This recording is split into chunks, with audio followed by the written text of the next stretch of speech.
Assalamualaikum warahmatullahi wabarakatuh. Pernah nggak sih kamu merasa bingung saat akan melaksanakan sholat id? Takut salah jumlah takbir, lupa urutannya, atau bahkan masih bertanya-tanya, sholat idul fitri sama sholat idul adha itu bedanya apa ya? Tenang, di video kali ini kita akan membahas tata cara sholat idul fitri dan juga sholat idul adha sesuai sunnah Rasulullah SAW. Mulai dari persiapan sebelum berangkat, niat, urutan sholat, sampai penjelasan penting kalau hari raya bertepatan dengan hari Jumat. Baiklah, yuk kita mulai. Apakah tata cara sholat idul fitri dan idul adha berbeda? Sebenarnya, tata cara keduanya sama, baik sholat idul fitri maupun sholat idul adha sama terdiri dari 2 rakaat dengan tambahan takbir. Yang membedakan hanyalah amalan sebelum sholat. Pada idul fitri, Rasulullah SAW dianjurkan makan terlebih dahulu sebelum berangkat sholat, sebagai tanda bahwa puasa Ramadan telah berakhir. Sedangkan pada idul adha, beliau tidak makan sama sekali hingga selesai sholat, agar dapat menikmati daging kurban setelah pulang. Adapun persiapan sebelum sholat, diantaranya sebelum berangkat menuju tempat sholat, ada beberapa sunnah yang dianjurkan. Pertama, mandi terlebih dahulu. Kedua, memakai pakaian terbaik dan bersih. Ketiga, memperbanyak takbir selama perjalanan menuju tempat sholat.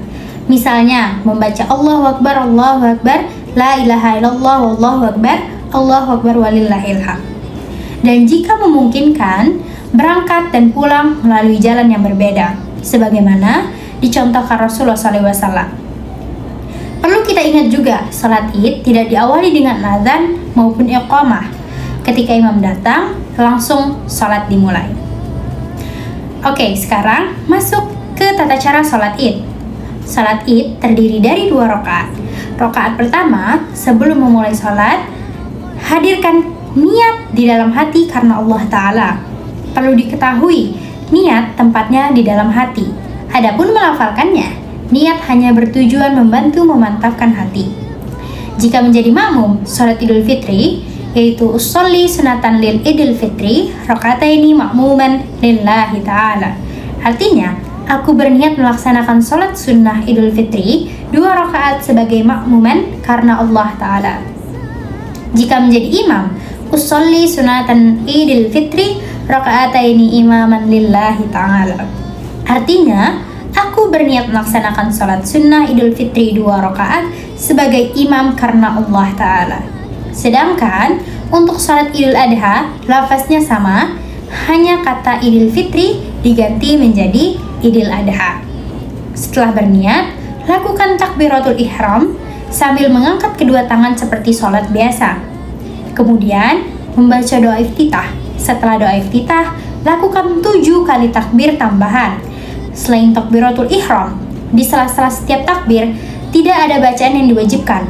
Namun, para ulama menganjurkan membaca zikir seperti subhanallah walhamdulillah wala ilaha illallah wallahu akbar, atau bacaan zikir lainnya yang berisi pujian kepada Allah.